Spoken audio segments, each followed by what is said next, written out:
शिवपाल सिंह यादव की नाराजगी के बीच मुलायम सिंह यादव ने किया बेटे अखिलेश यादव का समर्थन। कहा, अखिलेश के साथ पूरी समाजवादी पार्टी खड़ी है। मुलायम के बयान पर बोले अखिलेश यादव, कहा समाजवादी पार्टी को नेताजी का आशीर्वाद। मैनपुरी में अखिलेश यादव का बयान, कहा संविधान बचाने के लिए सब कुछ करेगी समाजवादी पार्टी। जन संदेश के साथ जनता के बीच जाएंगे कार्यकर्ता। हरिद्वार में बोले संघ प्रमुख मोहन भागवत, उत्थान के रास्ते पर आगे बढ़ चुका है देश। लक्ष्य प्राप्त किए बिना नहीं रुकेगा हिंदुस्तान। बहराइच पहुंचे केंद्रीय मंत्री संजीव बालियान ने लाउड स्पीकर के मामले पर दी प्रतिक्रिया। कहा, मंदिर और मस्जिद में नियमानुसार बजाए जाएं लाउड स्पीकर। लाउड स्पीकर से अजान विवाद पर बरेली में डिप्टी सीएम केशव प्रसाद मौर्य का बयान। कहा, लाउड स्पीकर और अजान को लेकर यूपी में कोई विवाद नहीं होगा। एसपी में मुस्लिम नेताओं के विरोध पर केशव मौर्य ने कहा, एसपी बीएसपी और कांग्रेस से सभी बना रहे हैं दूरी।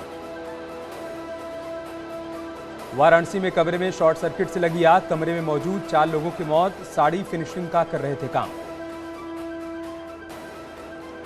वाराणसी हादसे पर सीएम योगी ने घोषित किया मुआवजा। मृतक आश्रितों को 4-4 लाख रुपए की मुआवजे का ऐलान। बिहार के रहने वाले थे चारों मृतक। बरेली में जनरल स्टोर पर तेज आवाज में बजे पाकिस्तानी गाने। पाकिस्तान जिंदाबाद के नारे की आवाज का वीडियो हो रहा है वायरल। कानपुर में बीजेपी कार्यकर्ताओं ने जलाया राजस्थान के मुख्यमंत्री अशोक गहलोत का पुतला। बीजेपी सांसद तेजस्वी सूर्या की गिरफ्तारी का जताया विरोध। करौली में हिंदुओं की शोभा यात्रा के दौरान हुआ था हमला। गाजियाबाद में मामूली बात पर दोस्त ने की दोस्त की हत्या। हत्याकांड को आत्महत्या दिखाने की कोशिश को नहीं मिली कामयाबी। पुलिस ने किया गिरफ्तार। बागपत के एक निजी स्कूल में छात्र की पिटाई का आरोप। स्कूल लेट पहुंचने के आरोप में प्रिंसिपल ने पीटा। पुलिस कर रही है जांच। अगले हफ्ते फिर दिल्ली का दौरा करेंगे सीएम योगी। बीजेपी अध्यक्ष जेपी नड्डा से होगी मुलाकात। प्रदेश अध्यक्ष समेत कई मुद्दों पर चर्चा संभव। मुरादाबाद में पुलिस और बदमाशों के बीच मुठभेड़। गोली लगने से एक बदमाश हुआ घायल। मुठभेड़ में कुल 2 बदमाश गिरफ्तार। ट्रेनों में हुई लूट की घटनाओं में शामिल थे दोनों बदमाश। बदायूं में अवैध रूप से बनाए गए निर्माण पर चला प्रशासन का बुलडोजर। प्रशासन की कार्रवाई से भूमाफियाओं में हड़कंप। शामली में भूमाफियाओं की संपत्ति पर फिर चला बुलडोजर। अवैध तरीके से तालाब की जमीन पर किया था कब्जा। प्रशासन ने करवाया मुक्त। सीतापुर में सुशील शांति ग्रीन सिटी कॉलोनी पर चला बुलडोजर। तालाब को पाटकर बनाई गई थी कॉलोनी। बाराबंकी में न्यूज 18 की खबर का जेल अधीक्षक ने लिया संज्ञान। वीडियो से संबंधित शिकायतकर्ता नहीं मिलने पर कार्रवाई। जांच में दोषी पाने पर डिप्टी जेलर के पति पर होगी कठोर कार्रवाई। मेरठ में हथौड़ी किलर पति की करतूत से सनसनी। पत्नी की हत्या करके थाने पहुंचा पति। बेरोजगारी को लेकर पत्नी अक्सर देती थी ताना। फतेहपुर में लव जिहाद के मामले में आरोपी तौफीक कानपुर से गिरफ्तार। नाबालिग हिंदू लड़की का धर्मांतरण कर निकाह की कर रहा था तैयारी। लड़की के साथ रेलवे स्टेशन पर हुआ गिरफ्तार। बदायूं में प्रशासन की टीम ने किराना की दुकानों पर छापेमारी कर सरसों के तेल और रिफाइंड के सैंपल लिए। लैब से सैंपल की रिपोर्ट आने के बाद दुकानदारों पर कार्रवाई की बात कही। मऊ में सत्यम हॉस्पिटल में फायर ब्रिगेड ने किया आग लगने का मॉक ड्रिल। तीसरी मंजिल पर लगी थी आग। समय रहते पाया गया काबू। शामली में अग्निशमन सेवा सप्ताह की शुरुआत। कर्मचारियों के दिए गए आगजनी पर काबू पाने के टिप्स।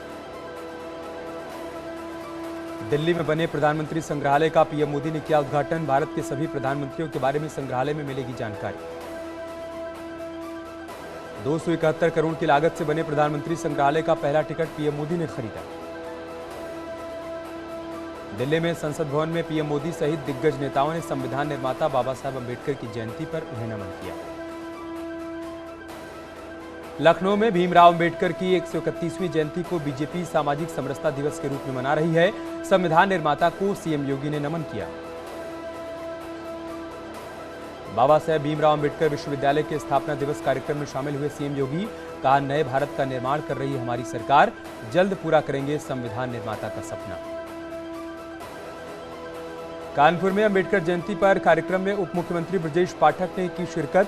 बीजेपी कार्यकर्ताओं ने किया जोरदार स्वागत।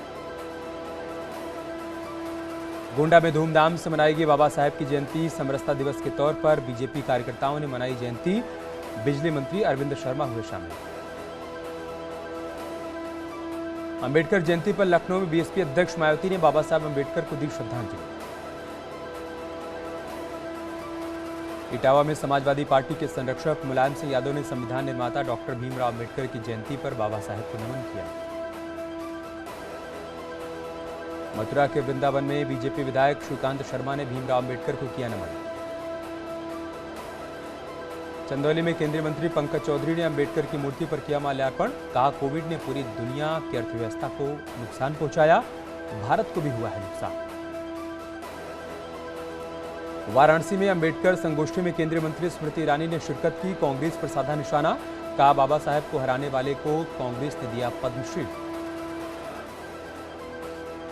सीतापुर में धूमधाम से मनाई गई अंबेडकर जयंती। राज्य मंत्री सुरेश राही ने विपक्ष पर लगाया अंबेडकर का नाम बेचने का आरोप।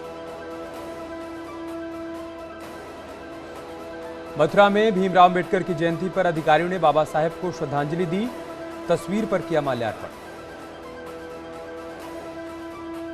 बैसाखी और खालसा पंथ की स्थापना दिवस के मौके पर देश भर में कार्यक्रमों का हो रहा है आयोजन। लखनऊ के याहियागंज गुरुद्वारे में सीएम योगी ने टेका मत्था। कहा, सिख गुरुओं की परंपरा से आज देश सुरक्षित है। उपराष्ट्रपति वेंकैया नायडू का यूपी दौरा। आज शाम 6 बजे पहुंचेंगे लखनऊ। कल रामलला के दर्शन करेंगे उपराष्ट्रपति। उपराष्ट्रपति वेंकैया नायडू के अयोध्या दौरे को लेकर तैयारियां तेज हो गई हैं। अयोध्या धाम रेलवे स्टेशन का रंग रोगन किया जा रहा है।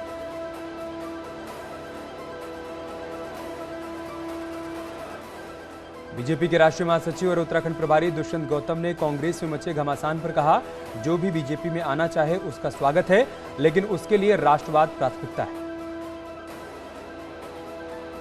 देहरादून के इंडियन इंस्टीट्यूट ऑफ पेट्रोलियम के स्थापना दिवस कार्यक्रम में उत्तराखंड सीएम पुष्कर सिंह धामी ने शिरकत की।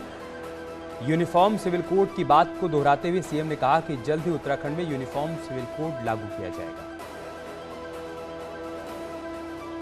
आज बैसाखी के पर्व पर सीएम धामी राजभवन पहुंचे, जहां राज्यपाल गुरमीत सिंह की ओर से अखंड पाठ का आयोजन किया जा रहा है। इस मौके पर सीएम धामी ने राज्यपाल को बैसाखी की शुभकामनाएं भी दी। लखनऊ के हबीरपुर गांव में गोबर के ढेर में हुआ विस्फोट। जांच में जुटी एफएसएल की टीम। विस्फोट में गोवंश घायल। बरेली में लूट के बाद बदमाशों ने युवक को चलती ट्रेन से फेंका। ट्रेन की चपेट में आने से युवक के दोनों पैर कटे। घायल युवक को अस्पताल में करवाया गया भर्ती। बागपत की चांदीनगर थाना पुलिस ने गैंगस्टर एक्ट के तहत बदमाश काले की 12 लाख रुपए कीमत का मकान कुर्क किया। बागपत में युवती के भाई ने ही उसके धारदार हथियार से गला काटकर हत्या कर दी। घटना के बाद पुलिस ने आरोपी भाई को गिरफ्तार किया। मऊ में मां और उसके बेटे को घर में सोते समय गोली मारी गई। दोनों को अस्पताल में करवाया गया भर्ती। मामला थाना मधुबन का है। पुलिस जांच पड़ताल में जुटी। संभल में अतिक्रमण पर चला प्रशासन का बुलडोजर। प्रशासन ने कार्रवाई की। अतिक्रमणकारियों में हड़कंप। हमीरपुर में गुटखा व्यापारी के घर जीएसटी के छापेमारी में बड़ा खुलासा। छापेमारी के दौरान 6,31,11,800 रुपए बरामद। बिना बिल तैयार किए 80 लाख रुपए का माल जब्त। लखनऊ के गोसाईगंज इलाके में तेज रफ्तार कार ने 3 को कुचला। हादसे में 1 की मौत। हादसे की सीसीटीवी तस्वीरें आई सामने। देहरादून के राजपुर के झाखन इलाके में एक गेस्ट हाउस से महिला का शव मिलने से मचा हड़कंप। महिला के शव को बेड के नीचे छिपाकर रखा गया था। पुलिस कर रही है जांच। हापुड़ में पुलिस का ऑपरेशन लंगड़ा जारी। 10,000 का इनामी बदमाश वसीम गोली लगने से घायल हुआ। बदमाश को पुलिस ने अस्पताल में भर्ती करवाया। बदमाश पर 12 मुकदमे दर्ज हैं। पीलीभीत में एनकाउंटर के दौरान 2 बदमाश गिरफ्तार किए गए। बदमाशों के पास से 2 तमंचा और मोटरसाइकिल बरामद। मेरठ में सड़क पर दौड़ रही कार में अचानक लगी आग। कार सवार ने कूदकर बचाई अपनी जान। थाना सदर बाजार इलाके का है मामला। कानपुर के बिठूर के नींबू के बागों में लुटेरों की दहशत दिख रही है। रात भर जागकर नींबू के बाग में लठैत पहरा दे रहे हैं। पीलीभीत में स्वास्थ्य विभाग की टीम ने मजिस्ट्रेट के नेतृत्व में 2 अस्पतालों को सील किया। बताया जा रहा है कि रजिस्ट्रेशन नहीं होने पर अस्पताल पर कार्रवाई की गई। बाराबंकी के मसौली थाना क्षेत्र में प्रेम प्रसंग के चलते देवर भाभी ने ट्रेन के आगे कूदकर आत्महत्या कर ली। पुलिस ने दोनों शवों को कब्जे में लेकर पोस्टमार्टम के लिए भेजा। बरेली में एक ट्रक में भीषण आग लग गई। आग लगने से ट्रक पूरी तरीके से जलकर राख हो गया। ड्राइवर और क्लीनर ने ट्रक से कूदकर बचाई अपनी जान। चित्रकूट में ओवरलोडिंग के खिलाफ बजरंग दल से जुड़े लोग ट्रकों को पकड़कर पुलिस के हवाले कर रहे थे। इस दौरान सांसद पुत्र का भी ट्रक पकड़ा गया, जिसके बाद सांसद पुत्र और बजरंग दल के लोगों के साथ जमकर नोकझोंक हुई। महंगाई लगातार बढ़ रही है। सब्जियों के दाम हाल के दिनों में आसमान पर हैं। अब तो नींबू भी आम आदमी की पहुंच से बाहर हो गया है। गौतम बुद्ध नगर के डीएम सुहास एलवाई को इलाहाबाद हाईकोर्ट ने जारी किया अवमानना नोटिस। 5 अगस्त को कोर्ट में हाजिर होने का आदेश। अंबेडकर जयंती के मौके पर नोएडा में बाबा साहेब की मूर्ति को क्षतिग्रस्त करने का मामला आया सामने। थाना सेक्टर 63 क्षेत्र के छिजारसी गांव में असामाजिक तत्वों ने मूर्ति को पहुंचाया नुकसान। बरेली में लूट के बाद बदमाशों ने युवक को चलती ट्रेन से फेंका। ट्रेन की चपेट में आने से युवक के दोनों पैर कटे।